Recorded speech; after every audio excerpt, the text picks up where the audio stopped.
Welcome to Sweet Life Beat Life. We hope this video helps. In this video, I will explain how to cook herbal soup. First, gather your ingredients carefully, as this is the foundation of a delicious broth. You will need 1 pack of your chosen herbal blend, typically around 50 grams, and about 500 grams of bone-in chicken or pork.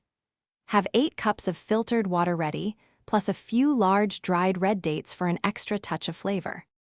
Once your ingredients are ready, proper preparation ensures a clear, flavorful soup.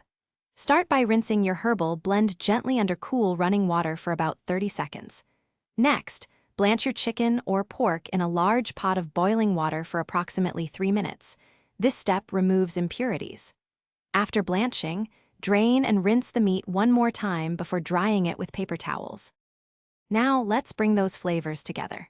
Place your rinsed herbs, blanched meat, and dried red dates into a large, heavy-bottomed pot. Pour in the 8 cups of filtered water, ensuring all ingredients are well covered. Bring the pot to a vigorous boil over medium-high heat, then immediately reduce the heat to low, allowing it to simmer gently. Let it cook for a minimum of 2 hours, or even 3, for a deeply nourishing broth. Your nourishing herbal soup is now ready to enjoy. Ladle the warm broth and tender meat into individual serving bowls. If you prefer, gently remove the larger herbal pieces before serving for a smoother texture. A tiny pinch of sea salt can enhance the flavors beautifully, if you wish. Consider garnishing your comforting bowl with a sprinkle of fresh chopped green onions for a vibrant finish. Thanks for watching. Consider subscribing if we helped you.